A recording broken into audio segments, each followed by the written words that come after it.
Neurona errante. ¿Las leyendas nacen o se hacen? ¿Emergen o están predestinadas? Bienvenidas, bienvenidos al multiverso de Neurona Errante. Hoy tenemos la presencia de una de estas leyendas, el doctor Mario Cosenza, quien la semana pasada ganó un prestigioso premio Jason Galas por sus aportes a la física no lineal en Sudamérica, creador de un grupo de investigación de sistemas complejos, tutor de múltiples tesis y por sobre todo curioso e insaciable. Demos la bienvenida al doctor Mario Cosenza. ¿Qué tal, profesor? ¿Cómo está? Bien, muchas gracias por la gentil invitación.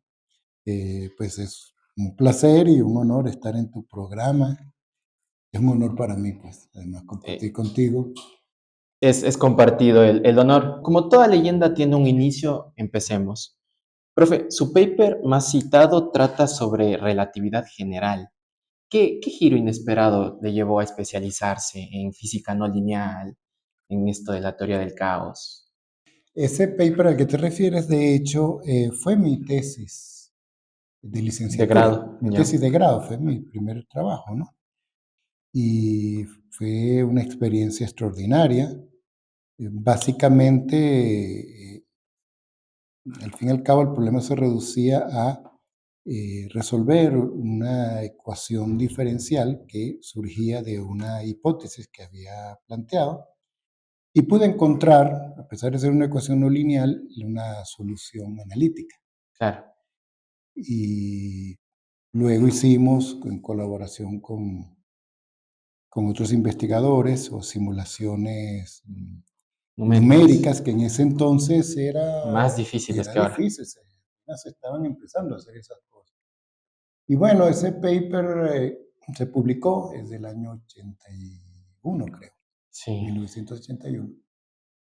Y pues ahora yo me sorprendo de ver que tiene tantas citas y de que ese tema se volvió realmente importante. En ese entonces yo no podía captar la La importancia. relevancia, pues, de que tenía el problema, ¿no? En toda su extensión. Pero bueno, la historia es, sobre tu pregunta, cómo empezando allí terminé en sistemas complejos. En primer lugar, en ese entonces no existía sistema, ¿ok? Ya. Es decir, eso era lo que había y las oportunidades para los estudiantes, sobre todo en nuestros países, eran limitadas. No tenía información siquiera de que existía esa área. La teoría del caos se estaba desarrollando apenas en los años 80.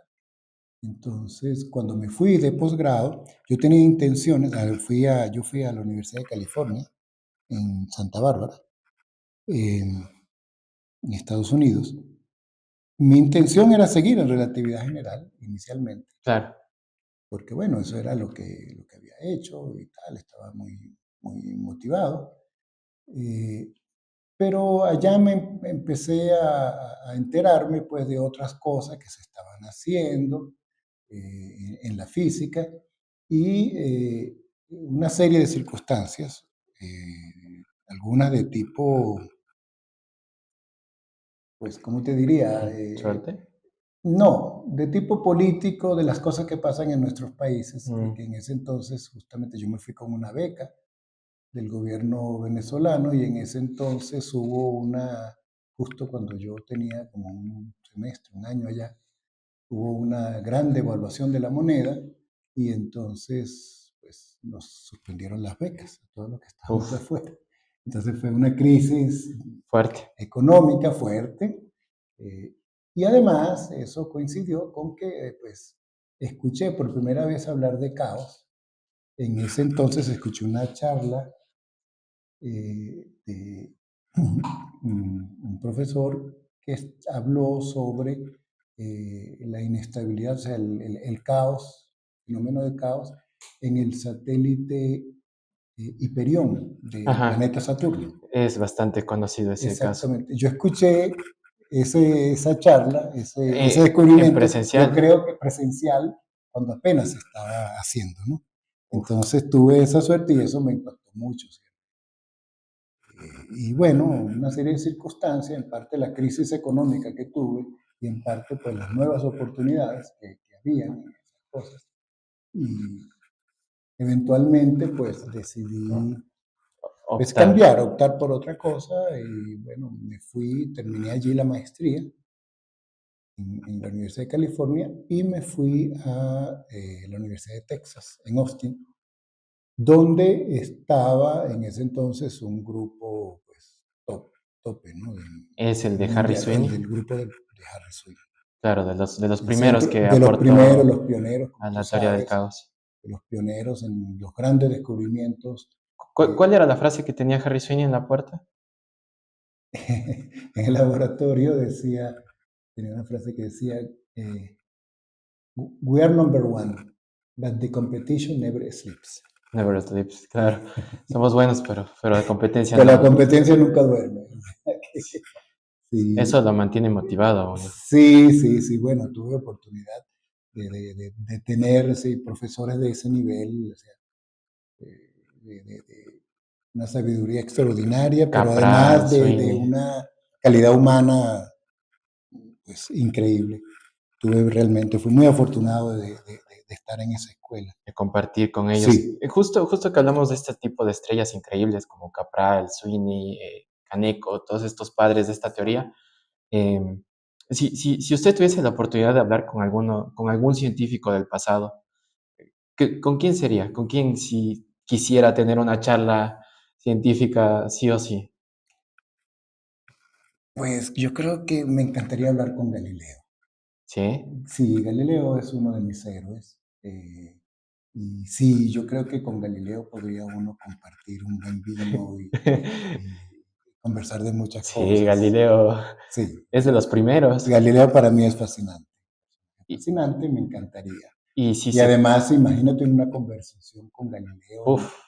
en Florencia, Florencia dicen que es la de ciudad más aquella bonita, época, ¿no? la ciudad más bonita de Italia, le dicen a Florencia, Entonces, sí, entonces, eso. Pero claro, me gustaría hablar con muchos, ¿no? Pero ese es uno de los que uf, Galileo, me gustaría increíble, compartir unos vinitos. si es posible. Profe, en su amplia trayectoria, últimamente ha organizado varios eventos científicos notables. El año pasado pasó esto de COSI, Complex System School, la primera en Ecuador, que hubo ponentes destacados y también una participación indirecta de Giorgio Parisi. ¿Qué le impulsa a crear estos eventos? ¿Qué es el motor para hacer este tipo de cosas? Bueno, ese evento no lo hice yo solo, como tú sabes, realmente fue un esfuerzo colectivo y en especial pues de los estudiantes en los cuales estabas tú, ¿no? Yo creo que el motor fuiste tú para ese evento y para el otro que organizamos, que fue el, Salieron dos. el mini curso en física estadística de los sistemas complejos. Es decir, realmente no, yo no tengo el crédito, yo tal vez solo hice los contactos, la organización, el trabajo fuerte lo hicieron ustedes, ¿no? Fue lo que yo llamo la generación de oro. Tuve la suerte de tener en ese momento, ese año, un grupo de tesistas excelentes, Sí, todos eran entre los cuales buenos. pues estabas tú, Mateo, Brandon, Jordan, Jordan, todos ellos, ¿no? Víctor. Profe, ¿y Sí, tiene en mente hacer un evento parecido en el futuro, tipo COSI 2? sí, claro, me gustaría mucho continuar con pues, estos eventos, tipo escuela sobre todo, creo que es lo que en este momento pues necesitamos aquí. Y sí, hay una perspectiva de organizar algo posiblemente inclusive para este mismo año, para diciembre. En caso de que se dé eso, ¿qué fecha sería? Por si acaso el público tenga intenciones de saber Bueno, más. en principio sería para la primera semana de diciembre, que pues realmente cuento con invitados que generosamente han ofrecido pues pagarse su pasaje y su estadía por pues el interés de visitar Ecuador. Claro, Uno de las ventajas que tenemos es que mucha gente quiere venir a Ecuador pues por las bellezas del país y bueno, aprovechamos para que nos den un cursito, ¿no? buenísimo, Entonces no sería nos cuesta buenísimo. mucho, pues, con los Claro. pocos recursos que tenemos. Entonces sí, estamos en ese Y tipo de, digamos, de conversaciones para traer un par invitados, en este caso una invitada, una destacada Científica investigadora, sí, en física no lineal. en Y física no lineal, sí. lo agradable de estas escuelas es que no se requiere mucho background. Y como usted decía, sistemas complejos no es algo tan complicado. O sea, uno casi no hace nunca una integral doble o gaussiana. Solamente, bueno, tampoco es que sea simple, pero eso es lo bueno, que uno puede adentrarse a aprender. Ajá. Entonces, profe, a ver, ahora sí, esta es como que una pequeña introducción y le quiero comentar que en esta temporada 2 de Neurona Errante estamos enganchados con el concepto de avalanchas neuronales. La idea de que las neuronas se activan en cascada a partir de una pequeña alteración nos inspiró a estructurar nuestro podcast de la misma manera. El nivel uno, aquí será el nivel uno, esta primera perturbación, donde tendremos simplicidad buscando provocar conexiones neuronales simples en los oyentes. El nivel 2, a medida que avanzamos, las ideas se entrelazan, mejorando la compresión de los fenómenos. Y en el nivel 3, finalmente buscamos liberar una avalancha neuronal, donde nos adentramos en los límites del campo actual que usted investiga. ¿Qué le parece esta estructura? Pues está bien, Está bien. me parece bien. Entonces, nivel uno. En algún ejemplo simple, así como el caso que nos quería comentar del satélite de Hiperión, ¿cómo describiría en términos simples la teoría del caos? Eh, yo lo pondría en términos de un ejemplo. Eh, yo creo que los sistemas más fáciles de entender, en los cuales se presenta este fenómeno, son sistemas mecánicos, ¿sí? Eh, Básicamente el fenómeno de caos es la extrema sensitividad que tienen los sistemas, o algunos sistemas, a perturbaciones en sus condiciones iniciales. La evolución del sistema depende enormemente de las condiciones iniciales. Un pequeño cambio en las condiciones iniciales puede producir alteraciones muy grandes en su Enormes. evolución, en su comportamiento. Eh, Hay muchos sistemas mecánicos donde se ocurre, por ejemplo, el péndulo doble, ¿no? Que es Lo- un lo- péndulo que cuelga de otro péndulo. ¿Ok? Ese sistema es caótico. Si tú lo sueltas, ves el movimiento de un péndulo doble, un péndulo que cuelga de otro péndulo, es increíblemente irregular e impredecible. Eso, cuando dice caótico, Por caótico queremos decir impredecible, irregular. impredecible. ¿Sí? Hay dos tipos de comportamiento básicamente en dinámica: comportamiento regular y comportamientos caóticos. Por regular queremos decir que sea periódico o estacionario o suave, digamos, predecible. ¿Sí? Claro, Y caóticos son movimientos irregulares en el tiempo e impredecibles. ¿Sí? No hay una periodicidad, no se repite, ¿no? Sino que cada vez hace una cosa diferente. Pero lo increíble no es eso, no es solamente que sea irregular. La propiedad básica, fundamental de los sistemas caóticos es que si uno modifica un poquito, de hecho muy ligeramente. infinitesimalmente, las condiciones iniciales, la evolución vuelve a ser irregular, pero distinta a la que tenía con otras condiciones iniciales. Impredecible. Es completamente impredecible. ¿Sí? A pesar de que los sistemas son deterministas, es decir, que uno conoce las leyes, conoce las ecuaciones, conoce toda la información del sistema. Exacto. No son sistemas estocásticos o aleatorios, es decir, no es azar. Sabes las reglas Tú sabes las exactas. reglas exactas y sin embargo no puedes predecir qué pasa si modificas, aunque sea infinitesimalmente, las condiciones iniciales. Eso es increíble. Ese fenómeno, además, lo fascinante del fenómeno es que tiene propiedades universales, es decir, que ocurre de la misma manera en distintos contextos. En No distintos solamente, sistemas. sí, no solamente en sistemas mecánicos, sino en sistemas químicos. Hay reacciones químicas que también oscilan de forma irregular, caótica. En sistemas biológicos, hay también comportamientos de poblaciones crecimientos caóticos por ejemplo, poblaciones de bacterias, eh, También en el caso, sociedades, en sistemas económicos, sin duda también. las trayectorias de los planetas, Plutón tiene trayectoria Todo eso, caótica. todo eso en todos los sistemas se ha visto que ocurre caos y además hay propiedades universales. Cuando universales me refiero a que efectivamente aparecen constantes universales. Constantes universales detrás de los distintos Detrás de tipos de los caos. distintos sistemas, aunque provengan de contextos muy diferentes. Eso es lo que más impresiona de esto, que a pesar de que es bastante impredecible, hay cosas que siguen siendo regularidades detrás de toda esta impredictibilidad. Es lo que lo hace bastante bello. Sí, porque el caos no es lo mismo que azar, ¿no? El caos, al fin y al cabo, ocurre en sistemas deterministas, ¿sí? Y donde se ha encontrado la universalidad es justamente en las transiciones entre regularidad y caos. O sea, un mismo sistema puede presentar para ciertas condiciones, para ciertos parámetros, un comportamiento regular. Y para otros valores de parámetros puede tener un comportamiento irregular o caótico, impredecible. Pero existen valores de parámetros críticos, o sea, de transición entre un tipo de comportamiento y otro. O sea, si estás por debajo, estás en un rango de comportamiento, por ejemplo, regular, o por encima estarías en un comportamiento caótico.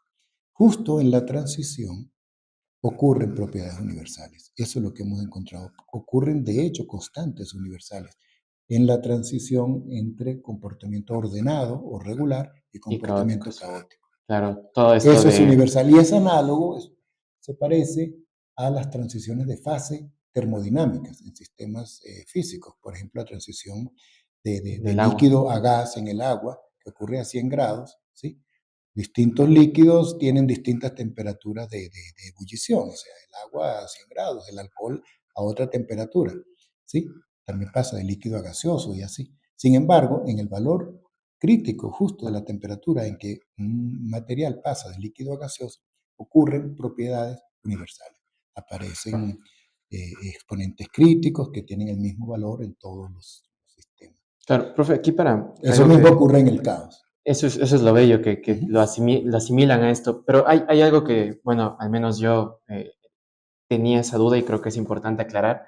Por ejemplo, ahorita hablamos de los sistemas caóticos, pero también existen los sistemas complejos. ¿Cuál es una diferencia que existe entre sistemas caóticos y sistemas complejos? Si ambos dicen sistemas, ¿cuál es la particularidad detrás? Bueno, el estudio de los sistemas complejos, yo diría que ha evolucionado a partir de el estudio de los sistemas caóticos. O sea, los sistemas caóticos son anteriores, ¿no? El estudio del caos, la teoría del caos básicamente se completó entre los años 80, entre los finales de los 70, 80. Se comprendía bastante bien todos estos fenómenos y todas estas transiciones caóticas. Teníamos una teoría bastante completa de cómo ocurre el caos. Los sistemas caóticos, los sistemas, perdón, complejos, es algo que es un concepto que más bien se ha desarrollado posteriormente, más que todo, yo diría, en este siglo, en el siglo XXI, a partir de mucho de esa herencia de los sistemas caóticos, pero además con influencia de otros campos de la física, de la mecánica estadística, de sistemas no equilibrio, también ha influido todos los desarrollos computacionales. eh,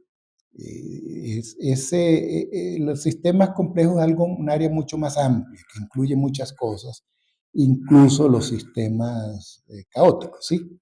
Claro. Pero es algo más moderno, es el nombre moderno, como diría justamente el profesor Sweeney, él diría que es lo mismo que hemos hecho toda la vida, pero con un nombre más comercial.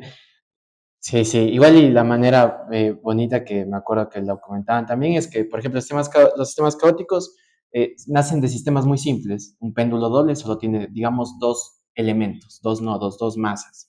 En cambio, los sistemas complejos, pues es la composición de muchas de esas masas, de una fila de péndulos. A pesar de que se estudia lo mismo, creo que esa es la principal diferencia, que en la una emergen comportamientos simples a partir de caos, de que los individuos tienen complejidades, y en la otra A partir de cosas tan simples emerge impredictibilidad.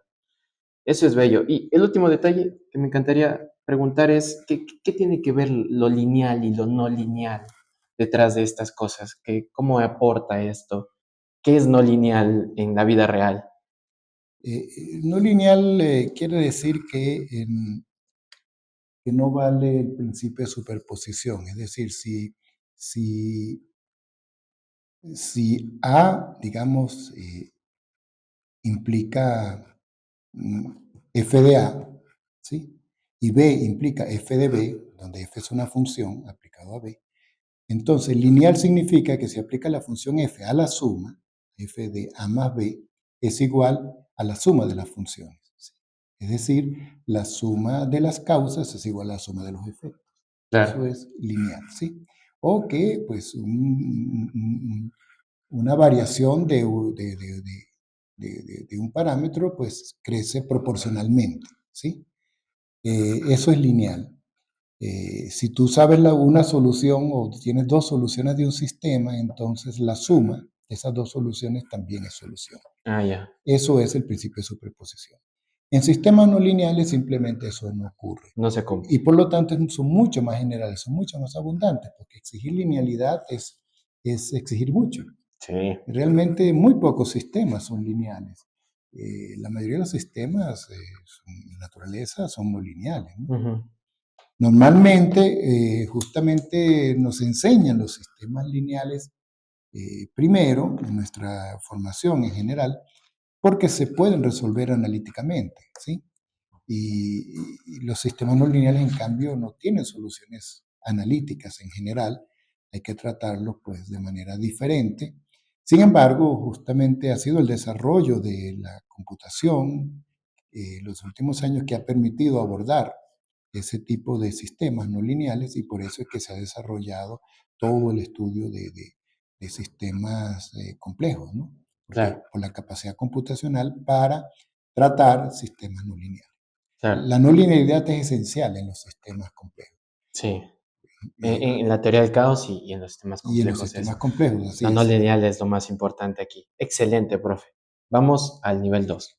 Este fue el nivel uno para introducir un poco las ideas y el nivel 2 es divagar un poco más en estas hermosas cosas.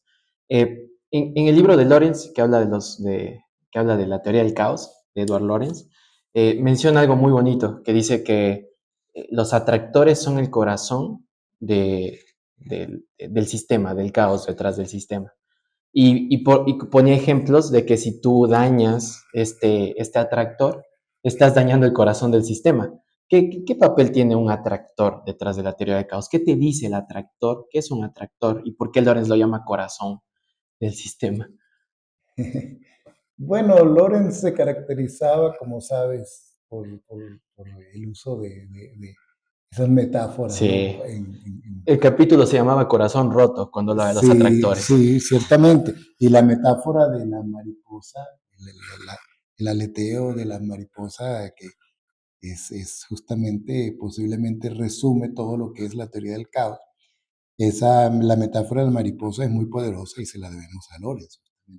Que un aleteo de la mariposa Correcto. de... El sutil aleteo de una mariposa puede producir un tornado en otro lado del mundo, ¿no? Es el famoso efecto mariposa. Esa metáfora es de Lorenz y también pues elaboró otras metáforas en otras ocasiones, en particular eso. Este, un atractor es el estado asintótico, es decir, el estado al cual tiende un sistema dinámico en su espacio de fase. ¿Sí? Si tú dejas evolucionar un sistema, eventualmente, pues si lo describes en su espacio de variables, la trayectoria va a dibujar, al final va a establecerse, a converger algún tipo de objeto. algún patrón, Sí, si el sistema es periódico, asintóticamente, pues va a dibujar una trayectoria cerrada, de manera que sus variables se repiten en el tiempo. Si el sistema, digamos, se detiene, va a terminar en un punto, que se llama un punto fijo, ¿no? Ahí se queda. claro. Y ese también es un Pero atractor. es un atractor que se llama punto fijo, o puede terminar en una trayectoria cerrada, periódico, que se llama un ciclo límite, ¿no? Claro, Pero también en los sistemas caóticos hay otra posibilidad, que no termine ni en periódico ni en punto fijo, sino en una trayectoria muy intrincada, que es lo que se ha llamado un atractor extraño, que son pues, esos objetos fascinantes que caracterizan la dinámica de los sistemas caóticos en su espacio de fase, en la cual pues mucha gente habrá visto el famoso atractor de Lorentz, ¿no? claro, ese Las ecuaciones de como Lorentz, esas dos alas. esas dos alas, esos lóbulos y esa estructura tan intrincada que tiene debido a que es un objeto fractal, ¿no? Que sigue la geometría fractal. Entonces, sí, los atractores de alguna manera representan ¿cómo te digo? El sistema, ¿no? En un ¿En dónde sentido. vive el sistema? ¿En Sí, dónde va a su pasar? estado, sus posibilidades dinámicas. Es decir, o se detiene en un punto fijo o termina repitiéndose siempre en un ciclo límite o en una trayectoria cerrada en el espacio de fase, o no se cierra nunca, como en un atractor extraño que caracteriza los sistemas caóticos. Sí, eso es, Supongo que Lorenz se refería a eso, ¿no? El corazón de los sistemas dinámicos, porque de alguna manera es una representación de lo que un sistema dinámico es o puede hacer. claro, es increíble, es increíble. No, no es un patrón aleatorio, incluso hay topologías bastante curiosas detrás de cada sistema caótico, que dice mucho con tan poco. Em, Haciendo esta analogía de frases, profe, hay otra frase que es increíble de Kaneko, que dice que incluso si los elementos son idénticos, a partir de las interacciones tú puedes diferenciarlos. ¿Cuál es el papel de las interacciones para generar, en este caso, dando un brinco, ya no sistemas caóticos, sino sistemas complejos? ¿Cuál es el rol de la interacción y por qué la física puede escribirlo tan fácil, entre comillas? ¿Qué poder tiene la física ahí? Bueno, como tú sabes, realmente con modelos simples, del estilo de los que pues, introdujo Kunihiko Kaneko, como las redes de mapas acoplados, que son al fin y al cabo conceptualmente muy simples, funciones no lineales pues acopladas, ¿no? Se pueden obtener comportamientos colectivos realmente complejos, fascinantes, no triviales, ¿no? En particular, lo que tú comentas de que con elementos idénticos puede producirse diferenciación espontánea, ese es uno de los descubrimientos importantes de Kaneko, es el fenómeno de formación de clústeres dinámicos, ¿sí? Que ocurren en sistemas con acoplamiento global, es decir, donde todos los elementos están conectados con todos o conectados a través, por ejemplo, de una función común como su campo medio, para cierto rango de parámetros, si tienes muchos elementos, 1000 elementos, por ejemplo, 1000 funciones idénticas, con los mismos valores de parámetros, para ciertos valores o fuerzas de acoplamiento, el sistema puede segregarse espontáneamente en grupos diferenciados, grupos de elementos. Se pueden formar 3, 4 grupos, 2 grupos de diversos tamaños espontáneamente A partir de la a interacción. partir simplemente de que están acoplados. ¿Sí? El sistema espontáneamente se diferencia, se segrega en grupos y eso es un principio ya de diferenciación, de organización, como de algo que no tenía estructura, espontáneamente, sin influencia externa y sin que haya nadie que los dirija, ningún forzamiento, nada, Nada, espontáneamente puede pues, emerger. dividirse en estructuras. ¿Sí? Sí, Y eso ese es un es principio organizativo, pues, un comportamiento colectivo no trivial, ¿no? Y que ocurre, como te digo, es un modelo justamente representa un fenómeno que ocurre en la naturaleza, ¿no? La diferenciación espontánea, ¿sí? Que ocurre en y muchos sistemas sociales, es biológicos, físicos, químicos, ¿no? Y que ha sido verificado experimentalmente. O sea, ese trabajo de Kaneko fue, creo que de los años 90. encuentra muchas cosas, Creo Cánico. que en el año 90 fue ese trabajo y como 10 años después fue descubierto, fue realizado experimentalmente. O sea, que efectivamente se ocurre. Es maravilloso que las interacciones digan tanto, aunque parezca que no. Es como ese bello experimento que me comentaba de las hormigas, que botaba hormigas periódicamente y llegaba una hormiga crítica en donde las hormigas empezaban a generar estructuras, puentes, o alguna era la líder y otras cazaban y comían, etcétera, etcétera. Y esto era espontáneo. Tú no le dices a las hormigas, por favor, organícense, se lo hacen solitas. Eso es maravilloso. Em, Increíble. ¿Qué desafíos existen, profe, para simular estas cosas? Porque la mayoría de estas cosas se hacen en las computadoras, pero ¿cuál? Debe haber límites detrás. Pues fíjate que sí, pues, o sea, el poder computacional es importante, pero muchas cosas se pueden hacer con, digamos, recursos computacionales limitados. De hecho, eso es lo que hemos hecho eh, Con lo que toda la hay. vida en nuestro grupo. Nunca he tenido acceso a computadoras o recursos, digamos, computacionales muy grandes y hemos podido hacer cosas, ¿no? Ustedes mismos que hicieron sus tesis, hicieron en su laptop. O en algunas ocasiones podíamos recurrir pues al clúster de Cedia, pero yo creo que aunque la computación juega un papel importante, por supuesto, si quieres estudiar sistemas muy grandes, eh, yo creo que aún con una computación moderada se pueden hacer cosas, ¿sí? Sí, Y de hecho, ustedes hicieron, la mayoría de ustedes, sus tesis en sus sin computadoras tantos portátiles, ¿sí? artilugios. Sí, porque el problema no es ese propiamente. O sea, por supuesto, el poder computacional te permite hacer sistemas más grandes, pero yo creo que lo más importante son los conceptos. Es verdad. Lo más importante es eso, entender los conceptos, los fenómenos, ¿sí? Es Y la increíble. computación, digamos, a gran escala, como yo lo veo, es como que sirve para confirmar lo que uno obtiene con sus... Las Sí, ideas. sí, las ideas que uno tiene. Sí. Sí. Como decía Feynman y su profesor Wheeler, es decir, un buen físico sabe la respuesta a un problema antes de calcular. De alguna manera, Wow. uno con sus pocos recursos, y pues intuye, pues descubre fenómenos y ¿Qué va a luego pasar? pues utiliza recursos más grandes pues para confirmar, ¿no? Wow. Lo que uno obtiene. Claro.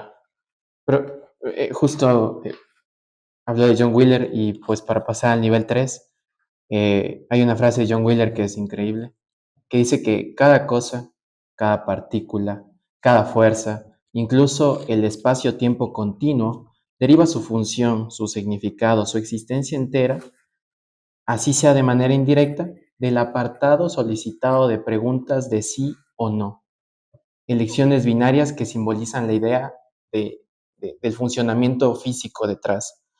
Y en lo más profundo, este estado da una fuente de explicación a lo que tenemos como realidad. Pero todo esto surge del último análisis de optar por preguntas claras de sí o no. Esto es algo que comenta John Wheeler, una de sus frases, y eso es increíble. Yo creo que es uno de los principios de sistemas complejos. Pero bueno, ahí es lo que quería preguntarle, ¿cuán modeleable es la realidad a partir de esto de que todo se puede reducir a las preguntas apropiadas de sí o no? Cualquier fenómeno, según menciona esta frase. Bueno, en principio sí, pero pues puede ser bastante elaborado, ¿no? Es decir, reducir todo a preguntar sí o no. Pero en realidad la información es básicamente sí o no. O sea, toda cantidad de información es básicamente eso, ¿no? Es decir, uno puede, sí, como dice Wheeler, en principio desarrollar cualquier información, cualquier conocimiento a una serie de bits, básicamente, ceros y unos, ¿sí? En ese sentido, pues. Pero tal vez en la práctica funcionamos de otra manera, es decir, integramos ya información, tenemos ya cantidades de información que usamos, ¿no? No necesariamente nos vamos a ese nivel elemental de preguntar sí o no, ya tenemos ciertos cúmulos de Algo información que más. utilizamos para pues, investigar o conocer la realidad. Sí, es que solo los humanos podemos hacer preguntas y de sí o no. Y que tengamos esa llave para hacer esas preguntas y a la vez las interacciones, a veces da un poco de miedo tener tanto poder y no darnos cuenta. Em, a mí se me hace muy, muy fuerte. Y como estamos en el nivel 3 y aquí topamos las fronteras más fuertes de estos campos, para usted, profe, ¿qué tan lejos estamos de modelar fenómenos como la vida o la conciencia con esto de los sistemas complejos? Caramba, al fin y al cabo eso sería, ¿cómo te digo? El Yo hito. creo que exacto, nuestro sueño final, nuestro sueño último, así como Ujú. hay un libro de Weinberg, Steven Weinberg, que se llama Sueños de la teoría final. Se refería en ese entonces pues a la teoría, de lo que llamaban la teoría del todo, la teoría de unificación pues de las partículas elementales. Eh, Existe un sueño similar, yo creo que en el área de los sistemas complejos, también como de llegar a una teoría unificada y donde podamos describir los fenómenos colectivos en un marco teórico, digamos, común, y en particular de abordar los sistemas complejos, valga la redundancia, más complejos, ¿no? Los paradigmáticos, como por ejemplo La vida, el cerebro, la la vida conciencia. misma, la conciencia. Eso sería nuestra teoría final, nuestro De sueño los, último, ¿no? sí, Yo creo que detrás de toda la gente que investiga sistemas complejos hay un poco esa ambición o ese sueño de estudiar esos sistemas y ahora en cuanto a qué tan lejos estamos, no lo sé. Creo que como todo en la ciencia, nos vamos aproximando a, a ese conocimiento eh, y de alguna manera todos contribuimos un poquito a eso, ¿no? Hasta cuando hacemos nuestros modelos, que como hemos hecho nuestras tesis, simulando neuronas acopladas, o sea, funciones que se comportan como tiene una dinámica tipo neuronal, simulan neuronas y las acoplamos. De alguna manera tenemos ese pequeño sueño, ¿no? De reproducir un poco de la fisiología, de la dinámica del cerebro, ¿no? claro. No, y eso Así que es, sí, así que wow. es un sueño en el cual hemos participado y creo que tú también has participado, Sí, ¿no? es un Con tu sueño que tesis, compartimos. eh, Eh, parte de ese pequeño sueño, ¿no? Nuestro pequeño granito de arena, digamos, en ese océano del sueño de los sistemas complejos, ¿no? y así será, al menos personalmente, mi vida está ahí. Pero dentro de este análisis, lo que hay detrás de estas de emerger es la teoría construccionista, que se construye, que emerge el fenómeno a partir de las piezas fundamentales, más no que en las piezas fundamentales está el fenómeno, que esa en cambio es la teoría reduccionista. La teoría construccionista viene a ayudar a completar estas fallas dentro del reduccionismo. Entonces, ¿qué pasa si falla, profe, la teoría construccionista? ¿Qué otra teoría nos puede salvar? Digo, porque es la época en la que hay que demostrar que este es el camino para completar lo que le falta a la reduccionista, pero ¿y si falla? Tal vez la falla ya no sería las teorías, sino quizás el método científico, fallas incluso más fuertes. Caramba, o sea, eh, de hecho no ha fallado, ¿no? O sea, Hasta ahora va bien. hasta ahora ha dado ciertos resultados, nos ha ayudado a comprender cosas, sistemas que por el método reduccionista no hubiéramos Sí, podido comprender, ¿no? Es decir, nos ha ayudado ese método construccionista, como tú dices, a entender cosas, a modelar de una cierta manera. Eh, yo creo que no está agotado, ¿no? Todavía. Ciertamente que el reduccionismo no sirve para modelar ciertas cosas, o claro, sea, los todo sistemas complejos, es ¿no? valioso igual. Eh, eh, Y como sabes, pues esta manera de pensar, esta filosofía de los sistemas complejos, forma parte de la ciencia contemporánea, y como toda ciencia, pues evoluciona y posiblemente dentro de unos años haya otras teorías que sustituyan o que complementen o extiendan este método construccionista. eh, pero la ciencia no se va a acabar. Yo creo que la ciencia ya forma parte de nuestra condición humana. Creo que es necesario la ciencia y el pensamiento científico ya en la sociedad, Claro. ¿ok? Porque si no hay ciencia, volveríamos a la magia y a las arbitrariedades. La ciencia nos da una racionalidad que nos ayuda, pues, a construir sociedades civilizadas, ¿no? Creo yo, y a no creernos, pues, todo lo que nos dicen, ¿no? Claro. Entonces, no creo que el método científico como tal se va a acabar, aunque sin duda existen amenazas. Se lo puede mejorar. Sí, al método científico, como tú ves, todas estas cosas a veces que pasan en las redes, las fake news, la posverdad, las verdades relativas, tantos cuentos que hay, yo creo que afecta. Y el hecho de que la educación está fallando, no estamos educando a la gente justamente en ciencia adecuadamente, no estamos dando buena formación en matemática, en física, en química. Yo creo que eso es esencial, para tener en realidad ciudadanos pensantes, conscientes y responsables, y que no se crean todos los cuentos, ¿no? Sí, Yo sí. creo que es importante. La ciencia no creo que vaya a acabarse, Pero sí hay pero sí tiene que... amenazas, sin duda. Y ese es el esfuerzo de toda esta gente que me acompaña y nuestra, de compartir y divulgarla, aportar en que se propague lo positivo, las experiencias. Profe, vamos con otro segmento que es que hacemos en toda la temporada 2, justo con esto que menciona de que hay amenazas detrás de la ciencia. Es una pregunta que le hacemos a todos los ponentes y en el mundo de hoy enfrentamos un montón de problemas, como mencionaba, desinformación, bueno, guerras, narcotráficos, pobreza, calentamiento global. ¿Y cree, profe, que la ciencia puede aportar a resolver estos problemas? ¿Debería tener un rol un poquito más fundamental para solventar estas necesidades actuales en la sociedad? Sí, claro. De hecho, muchos de los problemas que tú mencionas son parte de la investigación que se ha hecho en el área de sistemas complejos. Así. Se han estudiado todos esos problemas como el cambio climático, inclusive estudios eh, de distribución de riqueza. Todas esas cosas se pueden simular y tratar de entender sus causas o su dinámica en términos de modelos matemáticos. Y se ha hecho, ¿sí?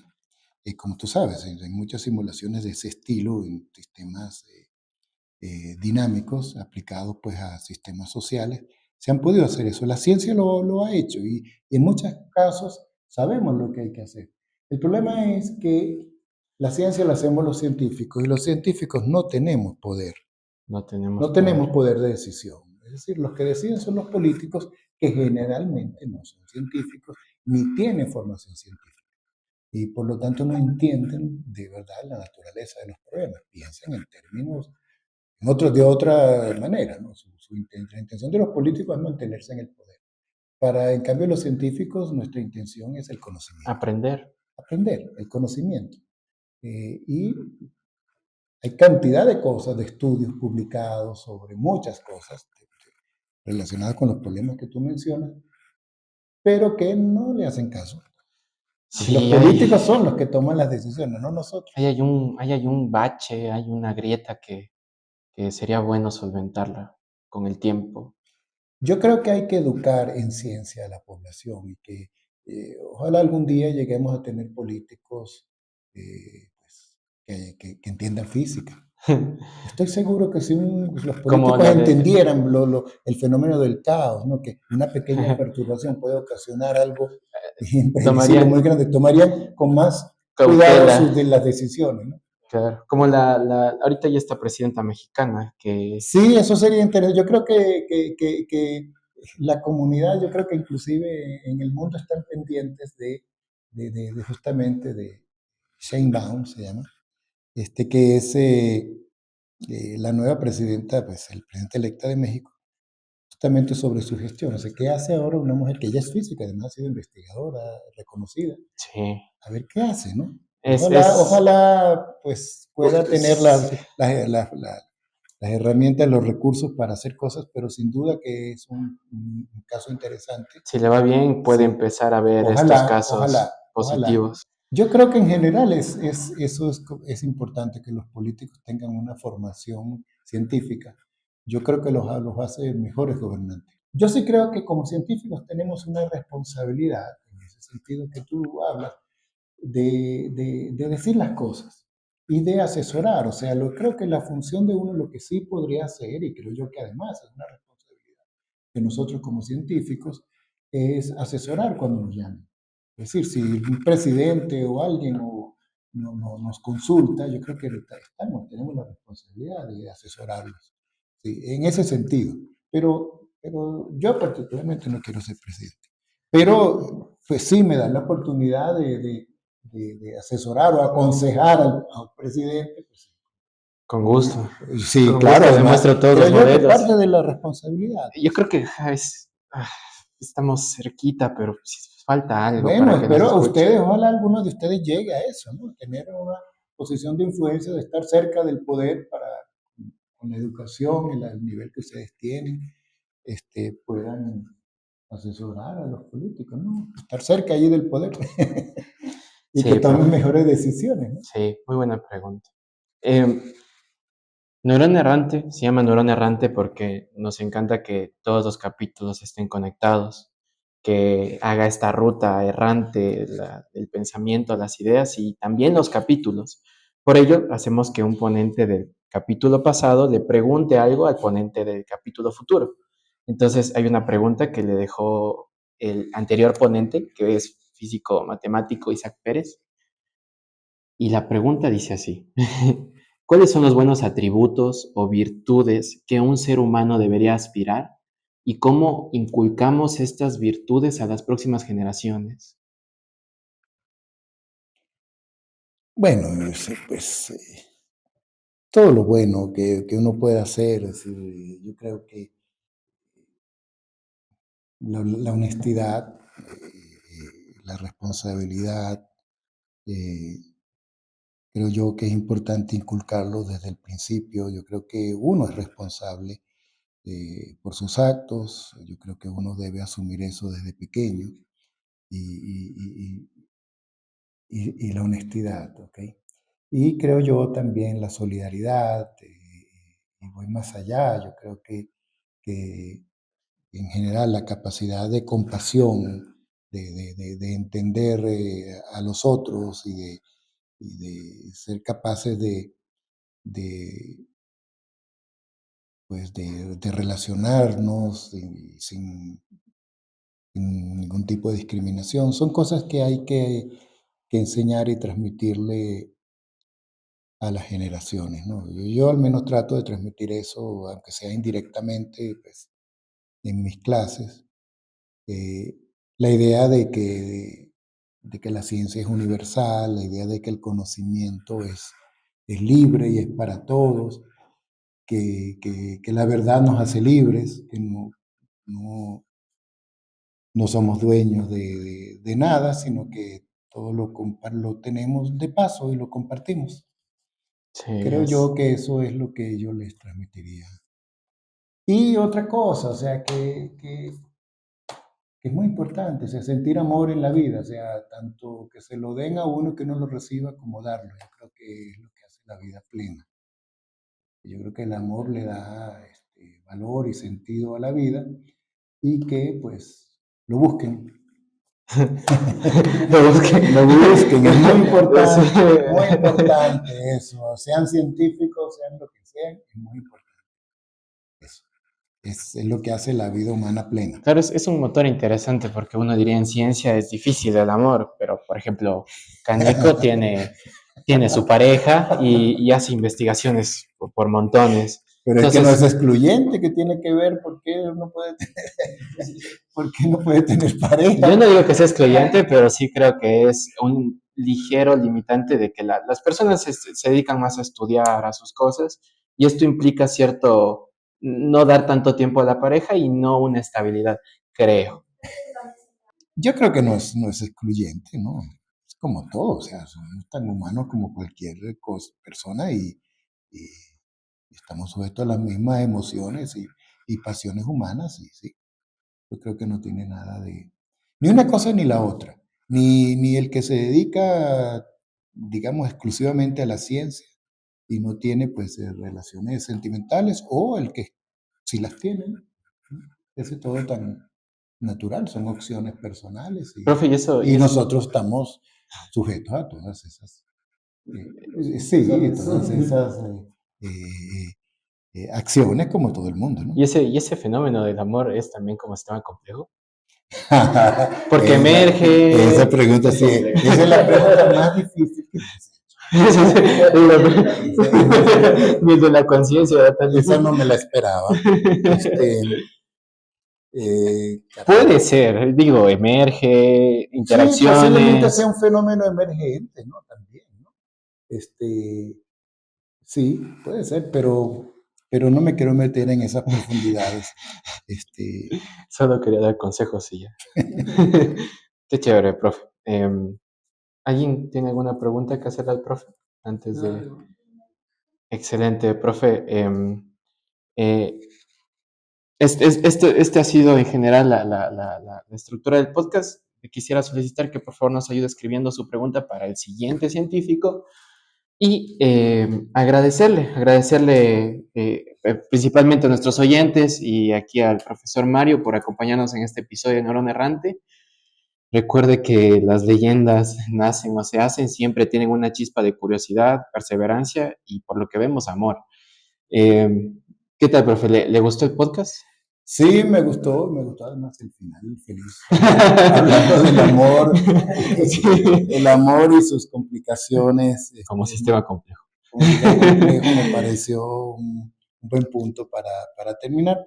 Y bueno, quiero tan solo, pues, felicitarte por tu programa, por tu iniciativa. Espero que, pues, que sigas en esto y que hagas muchos más programas y que, bueno, se vuelva algo viral, como dicen ahora, Viral. ¿no? Que ojalá tengas Claro, sí. muchas visitas. De verdad, es una iniciativa excelente. Te felicito y bueno, y además te deseo éxitos en tus nuevos Caminos. caminos que vienen, ¿no? Pronto, ¿no? Sí, profe. Tus, Muchas tus gracias. estudios de posgrado y bueno, encantado, pues, de estar con Gracias. ustedes, chicos. Les deseo también muchos éxitos y bendiciones a ustedes. Sí, yo también gracias a mis amigos, sin ellos no hubiese llegado aquí a poder compartir y gracias, profe, por compartir esta experiencia y tutor y todo. Bueno, hasta luego, Y pues. gracias a la audiencia, ha sido un bonito capítulo, hasta la próxima.